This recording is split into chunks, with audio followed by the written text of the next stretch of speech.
Bom dia a todos e a todas. Audiência pública para apresentação dos relatórios resumidos de execução orçamentária do sexto bimestre de 2017 e de gestão fiscal do terceiro quadrimestre de 2017. Declaro abertos os trabalhos. Agradeço a presença de todos os participantes, servidores municipais, as autoridades aqui, o Vladir, Pedro Galindo, o Cristiano, também a presença do vereador Regis, que se faz presente. Eu, neste momento, convido a todos para que possamos ficar de pé. Vou solicitar que o vereador Regis faça a evocação divina.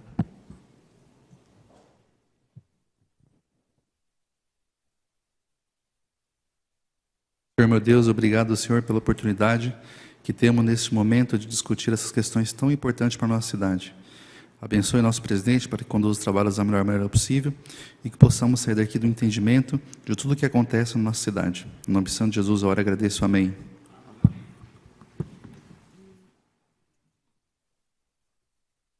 Na condição de presidente da Comissão de Finanças e Orçamento da Câmara Municipal de Hortolândia, que é composta pelos vereadores Daniel Laranjeira, vice-presidente, Eduardo Lipaus e Edivan Campos de Albuquerque, tenho a honra e a imensa satisfação de declarar aberta a presente audiência pública que tem por objetivo a apresentação dos relatórios resumidos de execução orçamentária do sexto bimestre de 2017 e de gestão fiscal do terceiro quadrimestre de 2017, em cumprimento ao disposto no artigo 9º e parágrafo único do artigo 48, ambos da Lei de Responsabilidade Fiscal, combinado com as regras estabelecidas no regimento interno e na Lei Orgânica Municipal.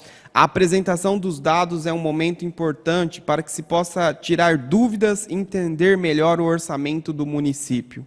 Especialmente porque o ano de 2017 mostrou que a economia nacional ficou estagnada no primeiro semestre, mas no segundo semestre deu sinais de recuperação, conforme alguns veículos de imprensa noticiaram. A melhora dos indicadores econômicos a nível federal e estadual traz reflexos nas finanças e em nosso município.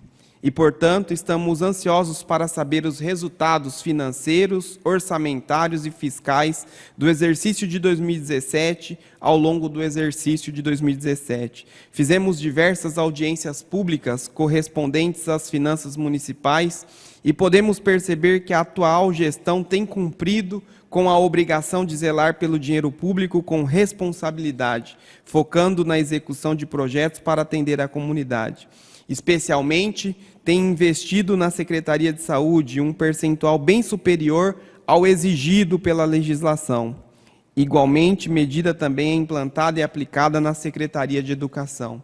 Acredito que o ano de 2017, início de uma nova gestão municipal, serviu para conhecer as demandas da nossa população e redefinir as possibilidades de investimento para o exercício de 2018. Desejo a todos os participantes um excelente trabalho e declaro aberto os trabalhos, passando a palavra, então, para o Vladir, que fará a explanação.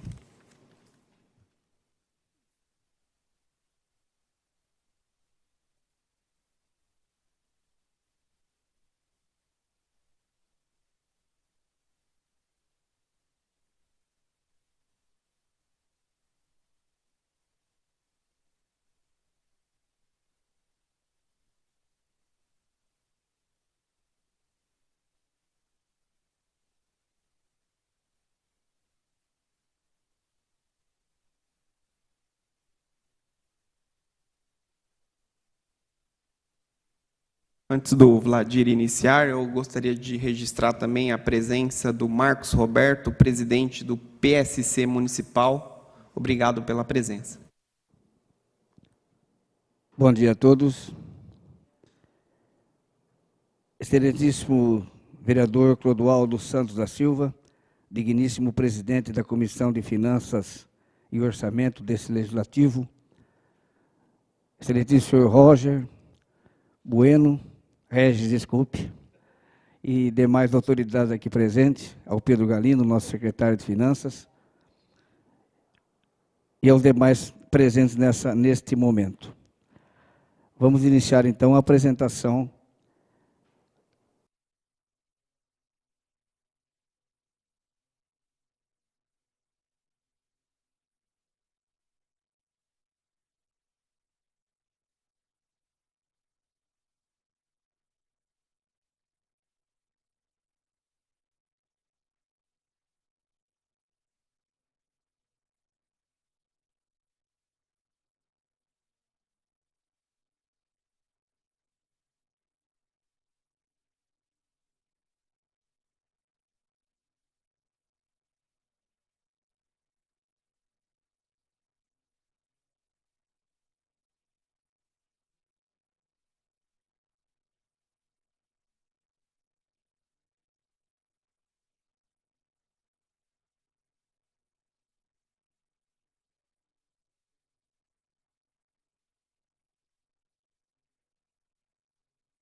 em forma de Fundeb.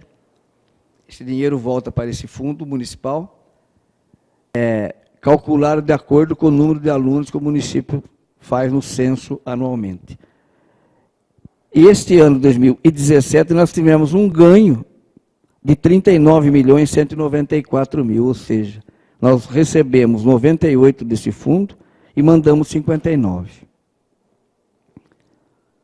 Evidentemente que toda essa arrecadação que nós tivemos, tiveram que ser gastas diretamente no Fundeb.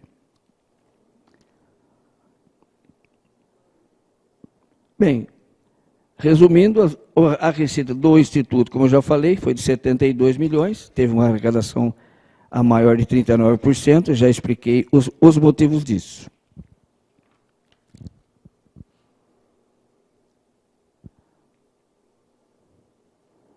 Bem, agora com referência às nossas despesas.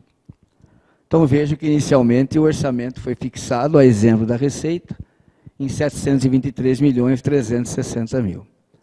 Nesse orçamento houveram suplementações por superávit financeiro de convênios, 33.243.000, ou seja, sobra de recursos de convênios, sobras financeiras de recursos de convênios do exercício de 2016, que foram colocados no orçamento de 2017. Por excesso de arrecadação, suplementou-se 8.325.000, e por excesso de arrecadação de convênios, mais 15 milhões.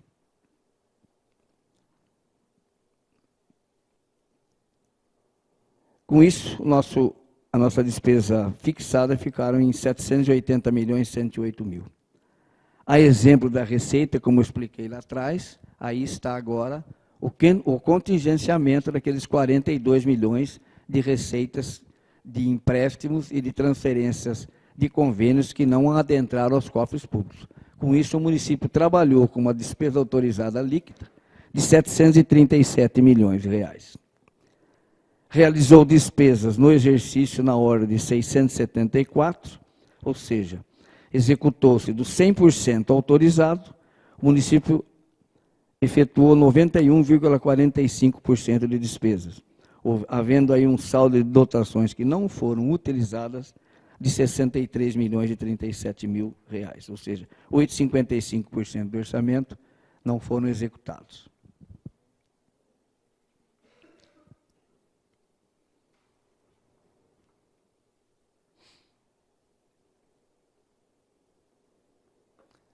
Agora, confrontando-se, receita com despesa. Nós vamos dar a posição de duas situações. Pela despesa empenhada, ou seja, é quando se realiza o primeiro estágio da despesa. Né? Fiz um contrato, empenhei. Essa é a despesa empenhada. Depois, pela despesa liquidada, ou seja, a obra já foi feita, o material já foi entregue, só falta pagar, mas já está liquidado, o direito do credor já está preservado. São duas situações que eu coloco aí. Então, pela despesa empenhada, veja que a receita arrecadada foi de 648 e a despesa realizada 641. Nós tivemos um superávit de execução, inédito isso, de R$ 6.906.000 da despesa empenhada. A despesa liquidada, via de regra, ela dá superávit de execução. A empenhada, por que deu isso? Porque o ano 2017, todo mundo sabe, foi um ano difícil. O Pedro segurou o máximo possível para que não houvesse disparo de despesa sem recurso financeiro. Né? Isso aí, então, preservou-se a saúde financeira da prefeitura. Né? O Instituto, a arrecadação dele foi 72, como já vimos, a despesa deles foram 32, teve um superávit de execução de 40 milhões praticamente. O Instituto, via de regra, todo ano ocorre exatamente o que estamos falando hoje, né? Superávit de execução também.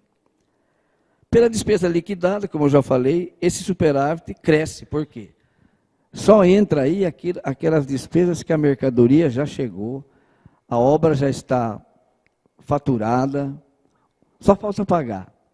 Aí a prefeitura vai com superávit de quase 40 também, E o Instituto manteve os seus mesmos 40, porque ela não teve nada liquidado a pagar.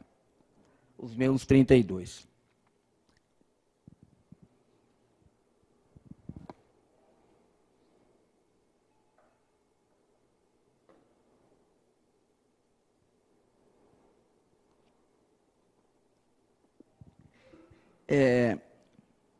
O cumprimento do artigo 42 da Lei de Responsabilidade Fiscal, ele não é cobrado neste primeiro ano de mandato, nem no segundo e nem no terceiro. Ele é cobrado no quarto ano de mandato, ou seja, no último ano de mandato, o artigo 42, certo, doutor Paulo? Entra em vigor no sentido de que a administração não pode deixar dívidas para o futuro administrador, seja ele o próprio, ok? É o que reza o artigo 42. Mas, não só em função do cumprimento dessa obrigação legal, mas pela transparência que o município sempre primou, a gente tem mostrado esse quadro de como está o artigo 42, muito embora ele não esteja em vigor no momento. E a gente separa aqui as despesas, então, que estão vinculadas à fonte 1, Tesouro, o ensino, a saúde, o Fundeb e outros recursos conveniados. Então, vejam vocês, que a fonte 1, Tesouro Geral, ficaram de restos a pagar. E aqui nós colocamos processados e não processados. Ou seja, mesmo aquele empenho que só foi feito o empenho, a mercadoria não chegou, só cumpriu-se o primeiro estágio da despesa. O empenho, processou. Não processou. Processou-se. E os não processados, somamos tudo e colocamos o valor dele lá, 12.959.000.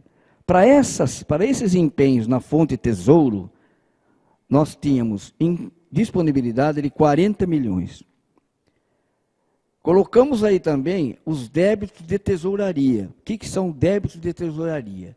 São compromissos que o município assume no mês de dezembro com as retenções em folha de pagamento do INSS, da Ortoprev, de pensões, enfim, todos os descontos que vão ter reflexos financeiros no mês de janeiro. Então, no mês de janeiro, já tem que pagar essas despesas.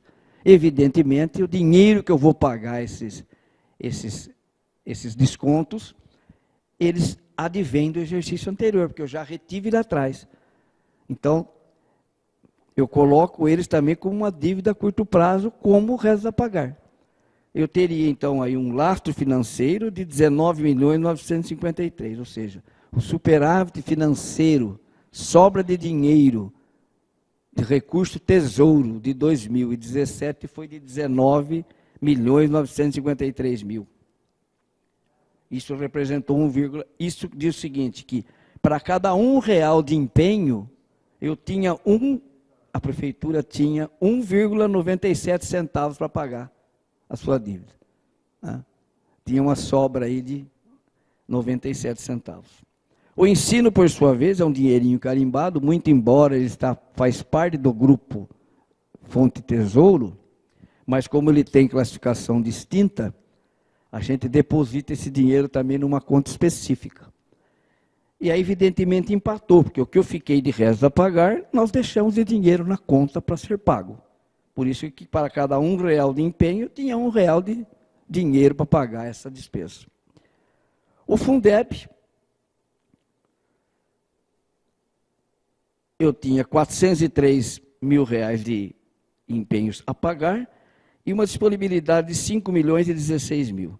Sobraram do Fundeb 4.613.000. Esse valor ele não foi aplicado no exercício de 2017. Neste caso, a legislação nos autoriza, desde que seja no mínimo 5% do 100 arrecadado, no mínimo 5% dele eu posso gastar no exercício seguinte, no primeiro trimestre. Eu vou falar mais adiante disso, mas só antecipando, esse valor já foi gasto no mês de janeiro deste exercício. A saúde, por sua vez, também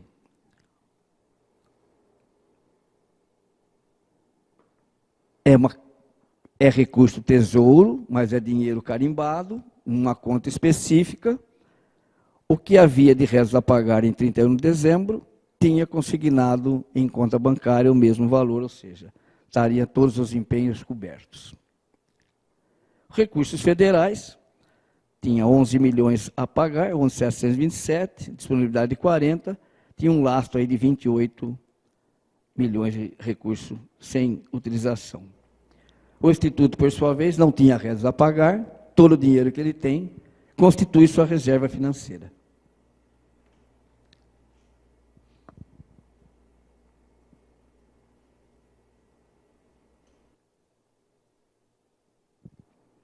Outro ponto que merece destaque na apresentação é com referência aos encargos sociais. E aqui está o Instituto de Previdência fiscalizando se o município tem ou não pago as contribuições, né, Raquel? Está aí presente aí. Isso é bom falar o seguinte, que em termos de previdência, seja ela do INSS ou da Fundo de Garantia, que são poucos casos, ou da Ortoprev, ou de parcelamentos que o município tem, todos eles estão regular os seus pagamentos, ou seja, dentro de suas exigibilidades, o município vem honrando todos os seus pagamentos de parcelamentos e as contribuições normais de cada mês. É raro isso, mas é verdade.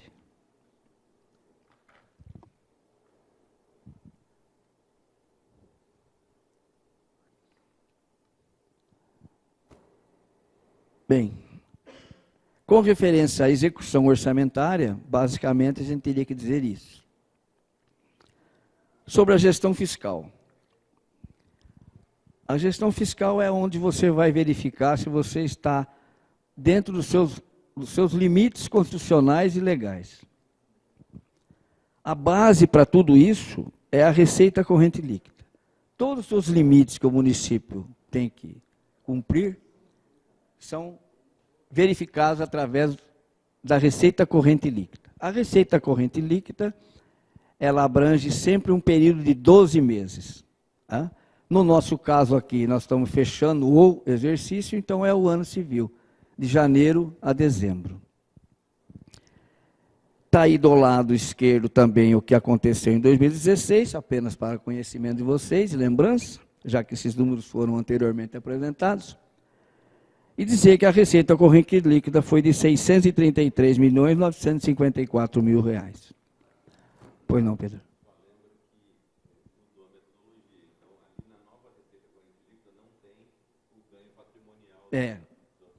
Exatamente. No quadro da receita corrente líquida que mandamos para a Secretaria do Tesouro Nacional, lá o valor foi, se eu não me falha a memória, 646 milhões e uns quebrados. Por quê? Como eu falei anteriormente, não mais configura como base de cálculo a receita patrimonial do Instituto de Previdência, por entender o Tribunal de Contas que está dando duplicidade de receita. Né? Daí, é aquilo que eu já falei anteriormente, né? Muita gente está por um pego de calça curta, quem estava bem próximo do limite prudencial de 51,30, extrapolou. É o exemplo de Bauru que eu citei já hoje aqui. Ok? Bom, com base nisso, então, a despesa com pessoal atingiu 49,30%. Seria bem menos se os 16 milhões estivessem aqui dentro. Né? Mas, mesmo assim, o município conseguiu cumprir e ficar abaixo do limite prudencial, que é de 51,30%.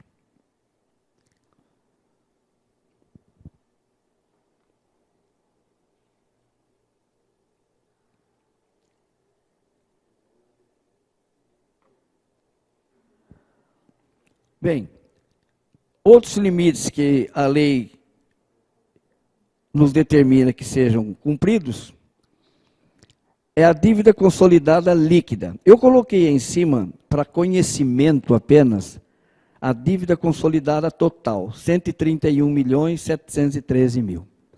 Isso é apenas para conhecimento, porque ela não entra em limite. né? Ou seja, ela está em 20,78% da receita corrente líquida, vê que o limite está em branco porque ela não é medida por esse valor, né? A dívida consolidada líquida, sim, essa é obrigatório o cumprimento de limites. Eu coloquei em cima a outra, então, apenas para conhecimento de que o município tem uma dívida total de 131 milhões. Excluída os parcelamentos que temos com a Ortoprev, que não entram nessa dívida por dar duplicidade também. Então, nós temos uma dívida consolidada líquida de 28.511.000, ou seja, 4,50% da receita corrente líquida. É um número ínfimo, ínfimo, em relação aos 120% de limite que a resolução 43 do Senado nos autoriza. Operações de crédito no exercício adentraram 5.896.000, 0,93%, o limite é 16%. Quer dizer, praticamente ínfimo também em relação. Isso nos indica que o município pode, sim, efetuar mais operações de crédito, coisa que está sendo demandada nessa gestão. Concessão de garantias. O critério mudou. Antes entrava aí aquelas que o município já tinha. A resolução mudou esse questionamento e diz o seguinte: concessão de garantia só quando o município financia um ente dele. O único ente que nós temos é o Ortoprev. Então, o Ortoprev não tem nenhum financiamento, então a prefeitura não precisou garantir nada para eles. Então, nós estamos zerados com referência à concessão de garantias, o nosso limite é 22. Ok? Antecipação de receita não se faz, não se fez e não se fará, né, Pedro? Pelo amor de Deus. Antecipar a receita é a mesma coisa que cheque especial. Mesma coisa.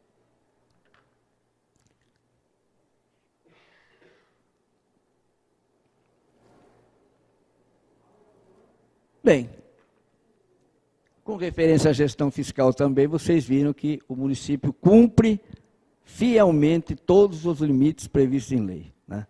Não haverá impugnação de conta por descumprimento de nenhum limite. Falando um pouco sobre o ensino. Esse quadro a gente prepara ele de duas maneiras. Pela despesa empenhada, que eu já expliquei anteriormente, é o primeiro estágio. Só empenhei, não liquidei ainda. Com base na receita de impostos diretos e de transferências. Os impostos diretos, o município tem que gastar 25% dele no mínimo. Das transferências resultantes de impostos, tem que gastar 5%. Por que 5%? Porque 20% já mandou para o Fundeb. Então já é gasto indireto. Já gastei aqueles 59 que reteve, já estão gastos. Ele voltou na forma de 98. Os 98 teria que gastar também no ensino, mas fora dos limites de 25. Ok? Com isso, a despesa empenhada chegou... Só um minutinho, por gentileza.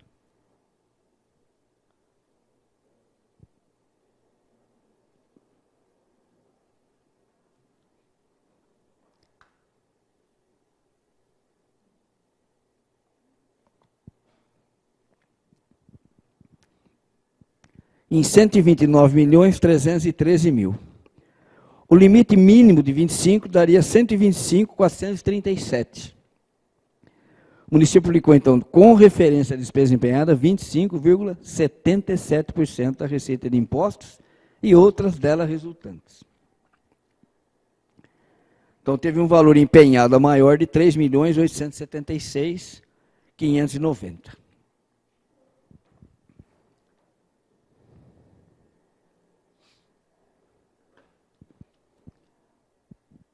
Agora,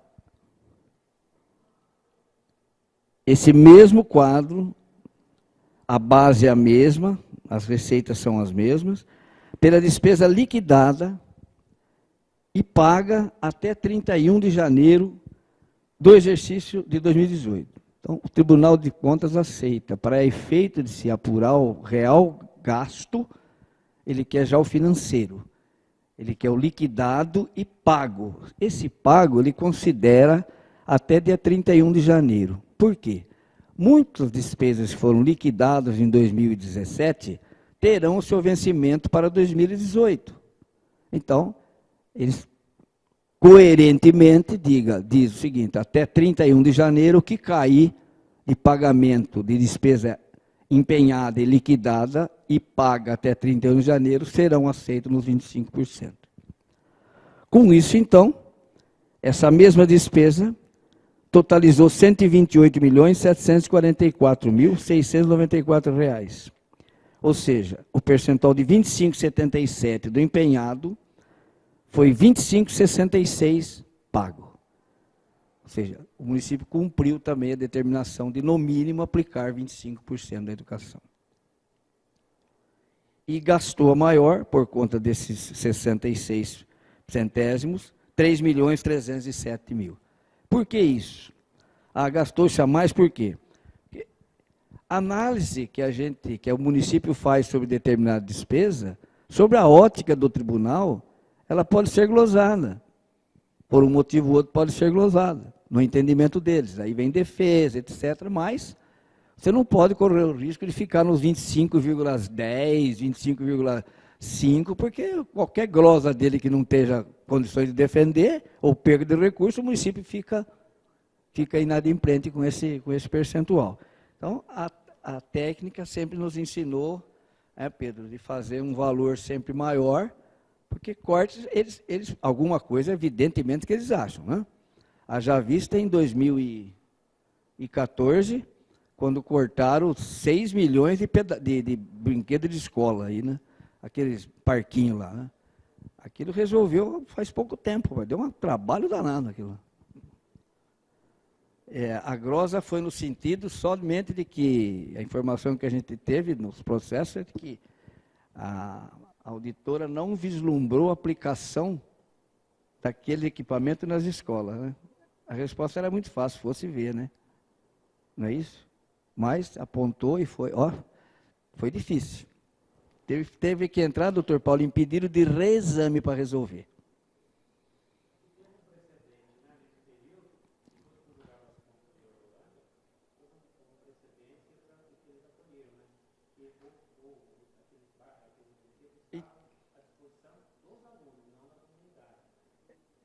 Não, era só dos alunos, estava só nas escolas. O que aconteceu, na verdade, foi assim, eram módulos. Então, como for comprado, um exemplo, 70 módulos, e eles quando resolveram ver, depois que nós justificamos, eles encontraram 40 escolas, um exemplo. Mas 40 escolas, e os outros 30? Foi aonde? Foi para a praça? Não, é que são módulos, tinha escola que tinha 3 módulos. Outra escola punha 2, uma escola menor tinha 1. Então, aí teve que fazer todo um processo, foi no pedido de reexame que esclareceu-se isso. Aí foi para 25,52, exatamente aquilo que nós tínhamos gasto em 2014. Isso atrapalha, gente, tudo aquilo que o município pretende para frente, esses índices, atrapalha financiamento. Eles pedem isso, quanto aplicou. Se não aplicou, não tem financiamento, né, Pedro? Então tem que...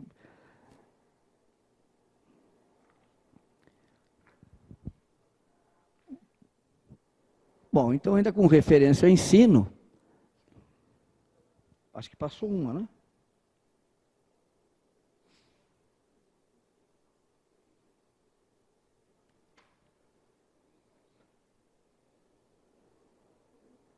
Isso.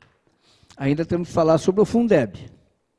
Viram lá, então, que o Fundeb arrecadou 98.353.000, como já dito anteriormente. A receita de aplicação financeira do Fundeb, que reverte para ele mesmo, somaram 964, então o total da receita Fundeb foi 99.317.000. Desse montante, existe mais um percentual que o município tem que cumprir, que é no mínimo 60% com o pessoal do magistério. e 40% você pode gastar com outros servidores ou em outras despesas da própria educação. Então, como o magistério gastou 73, praticamente, milhões, isso representou 73,54% do total arrecadado, limite cumprido. E em outras despesas, foram gastos mais 21 milhões, gastou-se, então, ao todo, 94.704, e sobraram aí, como já dissemos, 4.613. Do total gasto, deu 95,35%, ou seja, gastou-se um pouco acima do mínimo que poderia se gastar. E a diferença, então, de 4.613, que totalizou 4,65%, como já disse anteriormente, gastou-se agora no exercício de 2018. Já foi cumprido essa determinação também.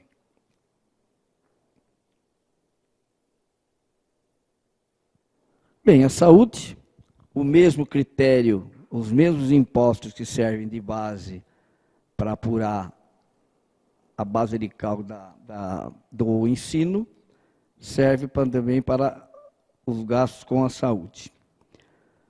Então, dos 501 milhões de receita de impostos e outros resultantes, é a base de cálculo, tiveram como despesa no exercício despesas processadas, 148.271, empenhada, aliás, desculpe, e a liquidada, 145.558. Com a saúde, ele não trabalha com a despesa empenhada, ele quer saber quanto que liquidou. Então, o índice, o percentual, tem que ser em cima do valor, prevalece da despesa liquidada. Só que no exercício, além dos empenhos do exercício que foram liquidados, existem restos a pagar de 2016, por exemplo, que foram liquidados em 2017. Então, eu considero como sendo despesa liquidada. Tá? Então, foram mais 3,5 milhões praticamente. Então, gastou-se aí 149 milhões em saúde de recursos próprios. Isso equivaleu a um percentual de 29,71%, contra os 15% que a lei determina. O município teve uma participação efetiva dele aí, de recurso próprio dele, que injetou na saúde, de 73.787.000 reais. Além daquilo que dos 15%, o município pôs mais 73 em cima. E não dá ainda, né, Pedro? Não dá.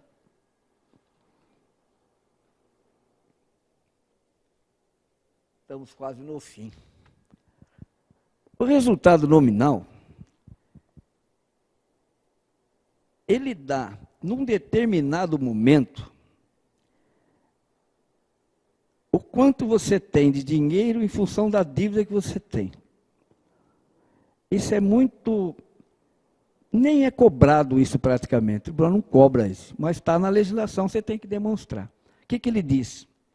Ele pega todo o dinheiro que você tem e confronta com a sua dívida. Amanhã essa situação já mudou, e depois da manhã já mudou. Então, essa posição é 31 de dezembro. O que nós temos, então? O dinheiro que o município tinha disponível e a dívida que o município tinha, exceto a previdenciária, que não entra aqui, como dissemos, nós teríamos aí uma dívida consolidada líquida de 28.511, que é aquilo que falamos lá atrás, quando demonstramos os limites.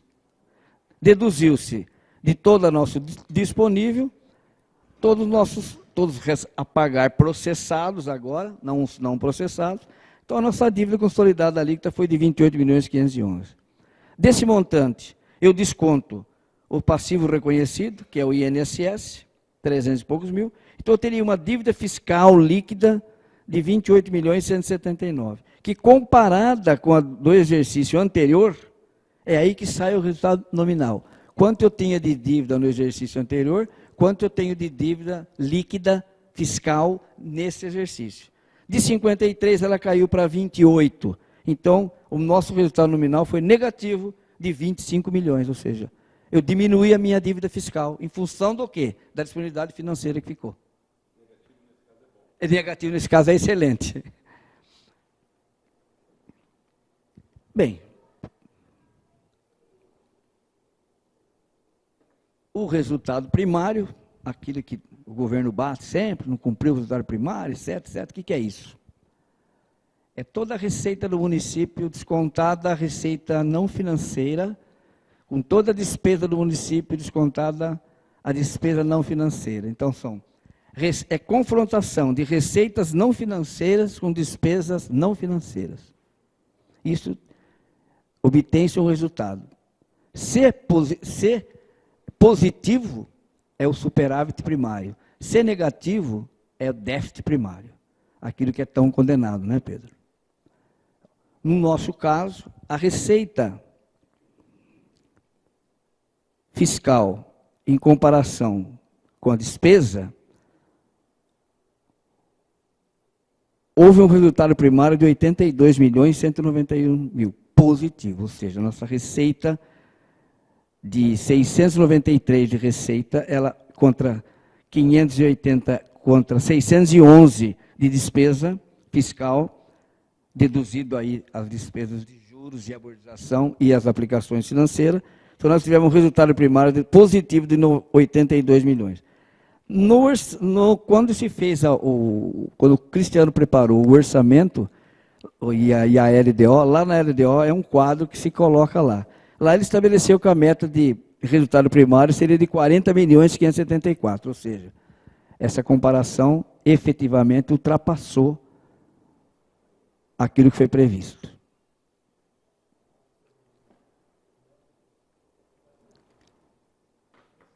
Por hora, se não tiverem pergunta, eu agradeço.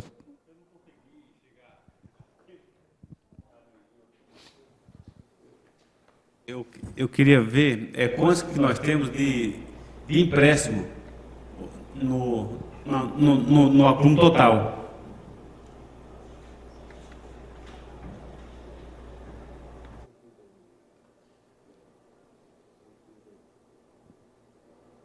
A dívida consolidada total é de 131 milhões. Essa dívida sequer possui limite em legislação, porque ela é apenas a expressão de tudo o que o município deve. Tem dívida aí que é para ser paga, né, para ser amortizada totalmente esse ano, tem dívida que termina de pagar no ano que vem, tem dívida que termina de pagar daqui a 20 anos. As dívidas que são objeto de limites por legislação, e não só por legislação, mas também avaliação de bancos, de Secretaria do Tesouro Nacional, são as dívidas que contém ali naquela tabela os limites. Vamos ali. Então, a dívida consolidada líquida, que a Resolução 43 e a Lei de Responsabilidade Fiscal estabelecem um limite de 120% do orçamento, e é claro que é um limite que nós mesmos consideramos absolutamente exagerado. Esse limite foi fixado quase que numa conta de trás para frente, quando o Senado editou a Resolução 43 e quando o Congresso aprovou a LRF, pegaram assim, quem é que deve mais no país? Era, se eu não me engano, Bahia e Rio Grande do Sul. Deve quanto? 117% do seu orçamento. Então tá bom, fixa na lei, na resolução, 120% para a lei não entrar em vigor já com 2 estados ilegais. Mas o fato é que até algo em torno de 20%, 25%, os bancos, a própria STN, consideram saudável. Nós estamos com 4,50%, com 4,5%. Em relação às operações de crédito, ou seja, quanto que pode entrar por ano de empréstimos no município, o limite, no caso de Hortolândia, é de 16%, nós estamos com 0,93%. O senhor perdeu, vereador, quando o Vladir falou, ele usou, nos 2 casos, a expressão ínfimo. É ínfimo no primeiro caso, é ínfimo no segundo caso. Ou seja, aliás, isso daí foi objeto de uma matéria jornalística nos últimos dias, né? A Secretaria do Tesouro Nacional classificou o município de Hortolândia com nota A no que diz respeito à capacidade de pagamento. Capacidade de pagamento é sinônimo de capacidade de endividamento, no caso da STN, porque ela só faz a avaliação da nossa capacidade de pagamento para que a União avalize, dê aval mesmo, a União garanta empréstimos que o município queira contrair. Que é o caso da CAF, né? É o caso da CAF, é o caso do PEMAT, são casos como esse. O PEMAT já está aí, já, aquele empréstimo que foi feito? Já está incluso aí já? Não, porque não entrou, nenhum desses dinheiros entrou. Bom dia, meu nome é Marcos, eu tenho uma pergunta. Eu vi a dívida de 130, acho que tem 132, é isso? 131. Ela tem que ser paga, a dívida que foi contraída, ela tem que ser paga no exercício do governo, nos 4 anos, ou é uma dívida a longo prazo? É uma dívida de longo prazo. Essa dívida é a chamada dívida fundada. Então, em primeiro lugar, toda vez que o município quer ou precisa contrair uma dívida, a gente diz fundar ou consolidar a dívida, ele pede autorização ao legislativo e diz em quanto tempo que ele fechou o acordo ou pode fechar o acordo de parcelamento daquilo. Então, por exemplo, num caso de... Nós tivemos há alguns anos atrás o caso do consórcio Hortoágua. Era um precatório de algo em torno de 20 milhões de reais que ia chegar, já tem uns 6, 7 anos isso. Era um precatório muito grande que ia impactar fortemente, nós teríamos que despender 20 milhões de uma vez só, e aí nós fizemos um acordo com o consórcio Hortoágua, que se dispôs a receber em parcelas. Diante deste acordo, nós viemos ao Legislativo e fizemos uma proposta pedindo uma autorização para o Legislativo para ele nos autorizar o Poder Executivo a fazer o acordo de parcelamento em 6, 7 anos, que é o que eu acho que foi acontecendo. Acho que falta mais desse ano e do ano que vem para pagar. Então, existem dívidas que são de curtíssimo prazo, curtíssimo nunca abaixo de 1 ano, 2 anos, 3 anos. Dívidas de médio e dívidas de longo prazo, refis de INSS, por exemplo. Tá, só a dívida da ponte, ela foi feita em quantos anos? Ela não, a da ponte é 2030. Bem, pelo que eu percebi, vocês estão de parabéns, tá? Eu vi as finanças do município estão bem.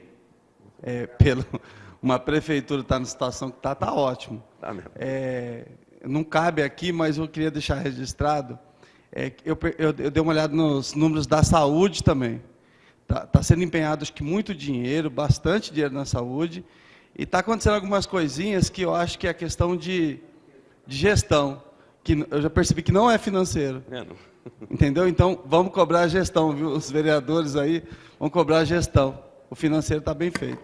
Obrigado. Ô, Marcos, só importante aqui deixar registrado também que nós temos a audiência pública de saúde, né, que está para acontecer, né, amanhã às 9 horas, Marcos. Então já fica o convite também. Estarei aqui. Como é um recurso próprio, né? Então, no caso, a Secretaria de Saúde, eles apresentam da mesma forma que a Secretaria de Finanças está aqui hoje apresentando os dados gerais, né? Amanhã esses dados são fracionados, é uma oportunidade para que todos possam questionar e participar também. Marcos Roberto. Ô, Marcos, bem, antes de mais nada, deixa eu te agradecer. É claro que isso é motivo de muito orgulho para todo mundo, não é orgulho pessoal meu.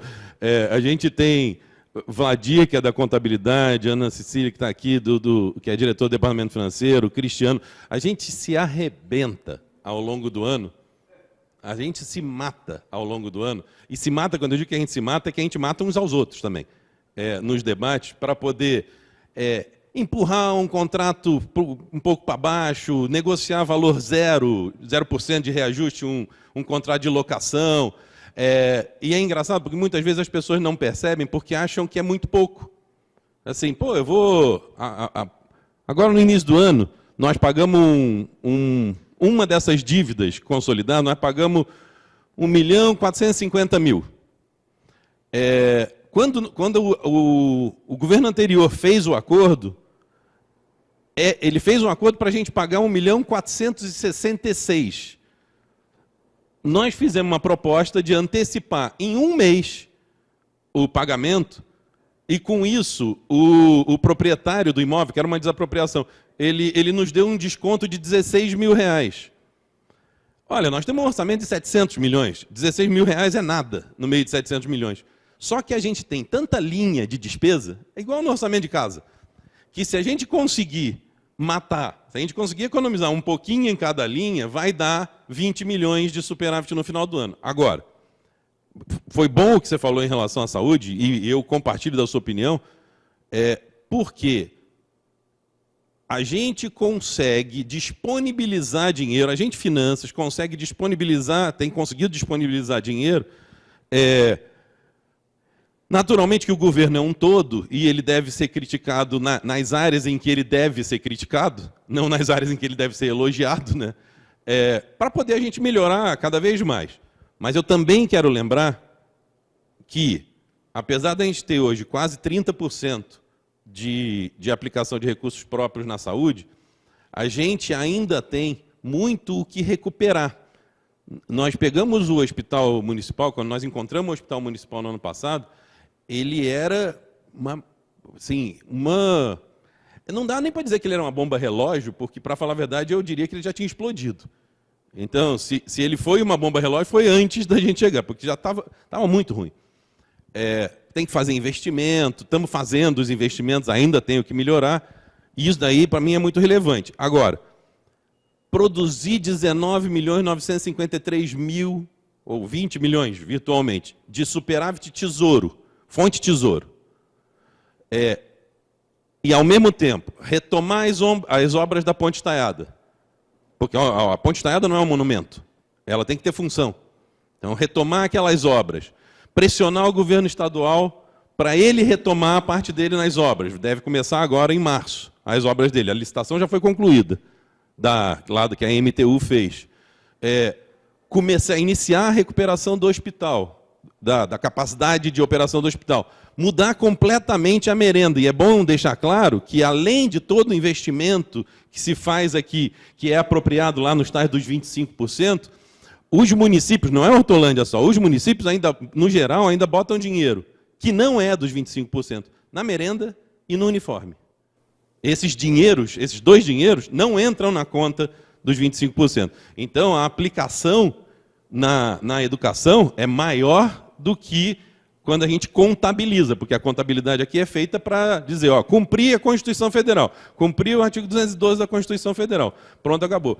Então, sim, eu acho que quando a gente tem um prefeito que chefia uma equipe, um prefeito que dá respaldo para a gente ser responsável do ponto de vista fiscal.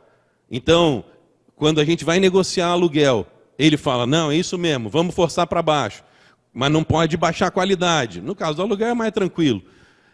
Isso daí dá uma tranquilidade, inclusive para a gente brigar internamente e dizer, não pode gastar nisso, não pode gastar desse jeito, tem que gastar desse outro jeito, tem que buscar alternativa e tudo mais. É aí que eu disse que a gente se mata internamente. Então, assim, não é uma coisa linda assistir reunião de secretariado quando a pauta é orçamento, para falar a verdade, nem eu gosto de estar lá, eu vou porque é minha obrigação, mas tem dado certo. Só um complemento, quando eu falei da saúde, eu não estou fazendo uma crítica, não, é só uma cobrança. Tá? Eu acompanho o governo e ajudei esse atual governo. Eu fiz uma visita no Hospital Mário Covas, eu fui lá, estava com o ar-condicionado quebrado, as paredes todas com filtração, mato, coisa simples, que não é coisa assim que necessita de tanto investimento. Então, quando a gente cobra, o pessoal, está faltando dinheiro para tudo. Então, por isso que eu estou aqui olhando o caixa. Legal. Verdade. Eu acho que amanhã, então, nós teremos também essa possibilidade. Pedro, só fazer uma pergunta em relação o Vladir apresentou, a questão do IPVA, né, do emplacamento, né, as transferências para Hortolândia, dos veículos. A gente conseguiu, com esse benefício, apresentar números positivos para a cidade, já dá para sentir isso? Vereador. Foi um programa bacana, né, do Executivo, só para a gente... A lei foi aprovada em maio do ano passado. Então, para falar a verdade, ela só começa a surtir efeitos esse ano. Eu posso dizer para o senhor, Pois é, não, os efeitos eles só podem ser sentidos esse ano. Eu posso dizer para o senhor que sim, eu começo a prestar, mas aí isso ainda não entrou em audiência nossa, em prestação de contas. Eu começo a prestar, a perceber o incremento de receita, principalmente em função da quantidade de processos administrativos que são abertos para pedir o tal do reembolso. Isso daí tem acontecido bastante, mas eles só fazem efeito a partir de 2018. A economia de aluguel foi quanto? Era X e agora está em que X? Não sei, vereador, desculpa. A gente trabalha em finanças com dados agregados. Essa é uma informação da Secretaria de Administração, depois eu posso passar para o senhor. Alguém mais tem alguma dúvida? Os vereadores? Num registro... Qual a expectativa de receita de IPTU esse ano? Também é da sua pasta, né? 44? 36 milhões. Mais alguém, pessoal? Tem alguma dúvida? Vereador, eu queria fazer uma observação mais no geral.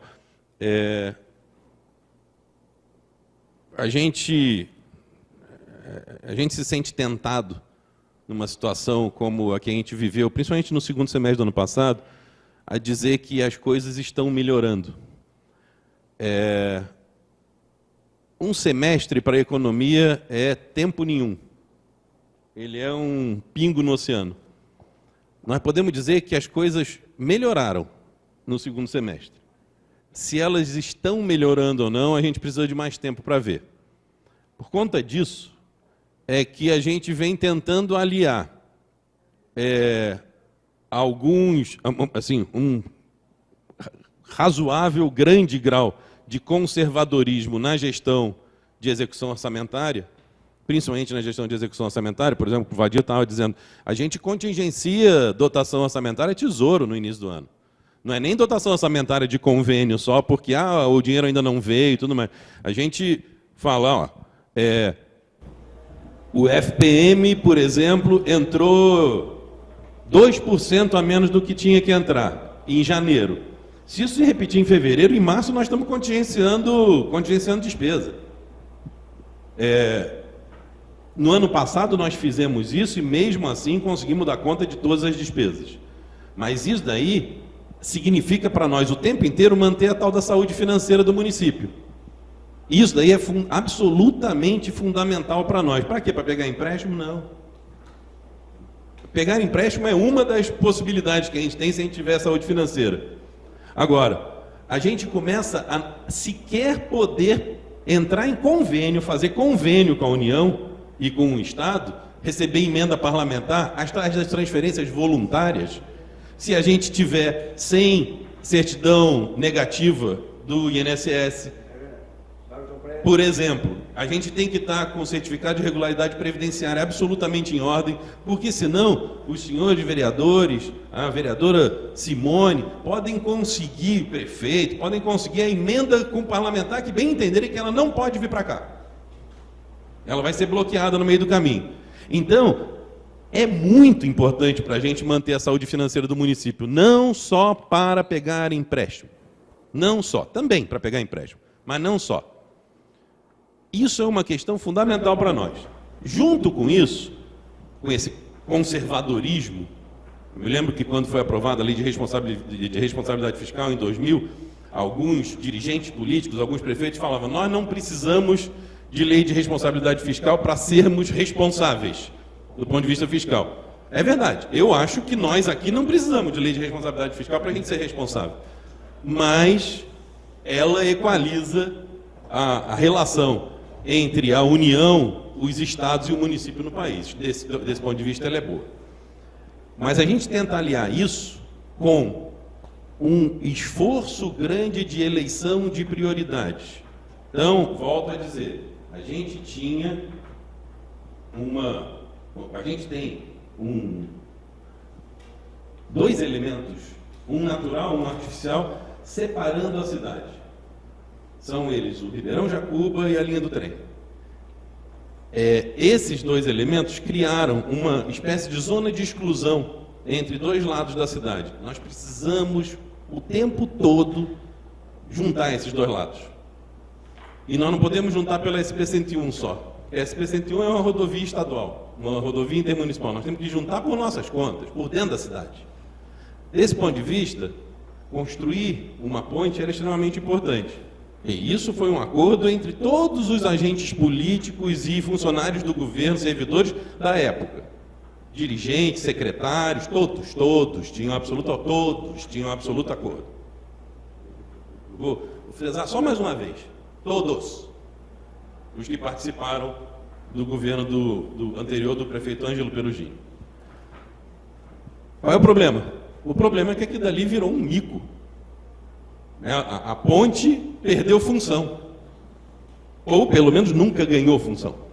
Nós temos que dar função para aquela ponte, porque senão ela vira só um monumento. E é um monumento que, para falar a verdade, do ponto de vista da gestão pública, é um monumento desagradável, porque é um monumento à incompetência. Na minha humilde opinião, é um monumento à incompetência. Não, nós temos que botar aquilo para funcionar. De qualquer maneira, nós temos que botar aquilo para funcionar. Daí a pressão no governo do Estado. Daí a retomada da obra na cabeceira.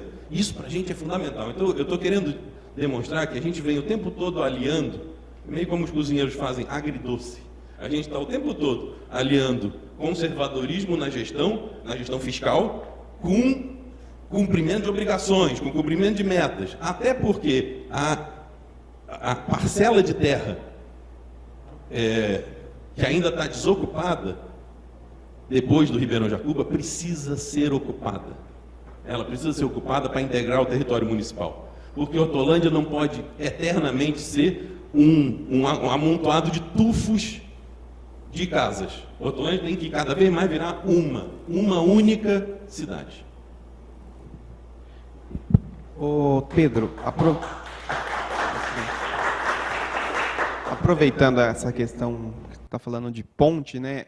Só para deixar claro também, recentemente nós vimos aí nas redes sociais, teve até um comunicado do governo em relação à ponte que vai fazer a ligação do Vila Real, né? Que era uma obra que estava na CAF e a Rumo tem uma grande possibilidade de ficar responsável, né? São quase 40 milhões, né, de investimentos. Você sabe como que está esse processo? Se está para acontecer? Está para acontecer. É que eu sou muito São Tomé com essas coisas. Eu acredito depois que começou a obra, que licitou, que fez qualquer coisa. Até lá eu não estou acreditando em nada. Eu tenho uma característica própria, eu sou muito pragmático com essas coisas. Mas sim, a Rumo assumiu na frente do Ministério Público Federal a obrigação de edificar, de construir aquele viaduto sobre a linha férrea. Um viaduto que, pelo amor de Deus, eu não tenho tanto tempo assim de Hortolândia. Tenho 13 anos, mas todo mundo aqui fala daquele viaduto. E não só pelo tanto que morre de gente. É claro que isso é extremamente fundamental e, para mim, é o principal bem que a gente tem que garantir. Mas também porque a cidade para. Um pedaço da cidade para quando o trem está passando, e o trem passa várias vezes por dia. Então, foi com muita satisfação que nós compramos uma briga com a Rumo, num inquérito civil do Ministério Público, aberto pelo Ministério Público Federal, e a Rumo assumiu esse compromisso. Bem, assumiu este compromisso. Até agora, não começou a dar concretude para o seu compromisso. Mas sim, por enquanto está assumido o compromisso. Eles disseram que em maio eles devem começar já a mexer por lá. Vamos ver. Ô Pedro, por curiosidade, nesse caso eles disponibilizam o dinheiro e a responsabilidade da obra é da prefeitura ou a responsabilidade é da empresa? A responsabilidade é da empresa Rumo S.A.